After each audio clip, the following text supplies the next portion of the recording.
இன்னைக்கு சிவபெருமானோட வாகனமான நந்தி பகவானை பற்றி 15 விஷயங்களை தெரிஞ்சுக்கலாமா? முதல் விஷயம், கோயம்புத்தூர்லேருந்து பாலக்காடு பாதையில் இருக்கும் தேவி துர்கா பகவதி அம்மன் கோவிலில் இருக்க நந்தியோட உயரம் 31 அடி நீளம், 41 அடி அகலமாகுமா. இந்த நந்தி தான் உலகத்திலே மிகப்பெரிய நந்தி அப்படின்னு சொல்லப்படுகிறது. இரண்டாவது விஷயம், எல்லா சிவன் கோயிலும் நம்ம பார்த்தோம்னா நந்தி சிவனை பார்க்கப்படி தான் இருப்பார். ஆனால் பெண்ணாடம் பிரகதீஸ்வர் கோவிலில் இருக்க நந்தி சிவபெருமானை பார்க்காம வாசலை பார்த்தபடி தான் இருப்பார். மூன்றாவது விஷயம், பிரதோஷ காலத்தில் நந்தியின் இரு கொம்புகளுக்கு இடையே இருக்கும் சிவபெருமானை தரிசனம் செய்தால் அனைத்து தேவதைகளையும் தரிசனம் செய்த பலன் நமக்கு கிடைக்குமாம். நான்காவது விஷயம், ஆந்திராவில் இருக்க ஸ்ரீசைலத்தில் நந்தி தவம் செய்து இறைவனை சுமக்கும் வல்லமையை பெற்றாராம். ஐந்தாவது விஷயம், திருக்கற்காவூர் ஸ்ரீ கற்பரச்சாம்பிகை கோவிலில் இருக்க இரட்டை நந்திகள் சிற்பியால் செதுக்கப்படலை, தாமே தோன்றியது ஆகுமா. ஆறாவது விஷயம், தஞ்சை பெரிய கோவிலில் இருக்க நந்தி ஒரே கல்லில் ஆனது.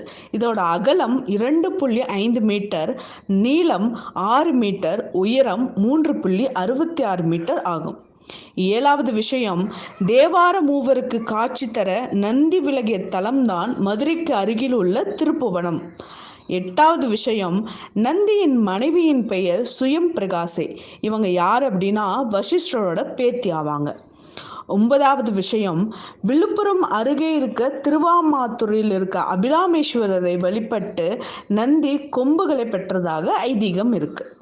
பத்தாவது விஷயம், திருவெண்பாக்கம் ஆதாரதண்டேஸ்வரர் கோவிலில் நந்திக்கு ஒரு கொம்பு கிடையாது.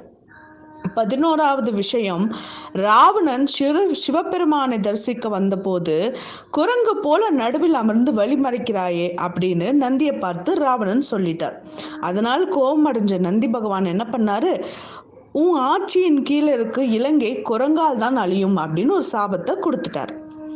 12வது விஷயம், நந்தி பகவானுக்கு 8 சீடர்கள் இருக்காங்களாம். அவங்க யார் அப்படின்னா சனகர், சனந்தரர், சனாதனர், சனத்குமாரர், பதஞ்சலி, சிவயோக முனி, வியாக்கிரமர், திருமூலர் அப்படின்னு இருக்காங்க. 13வது விஷயம், பட்டீஸ்வரத்தில் இருக்க 5 நந்திகளும் இறைவன் சன்னதியை விட்டு விலகிதான் இருக்கும். ஏன் அப்படின்னு கேட்டா ஒரு புராணம் இருக்கு.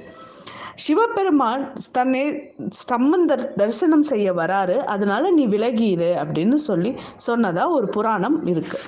14வது விஷயம், வட திருமுல்லை வாயில் கோவிலில் நந்தி இறைவனை நோக்கி அமராமல் கொடிமரத்தை நோக்கியபடிதான் அமர்ந்திருப்பாராம்.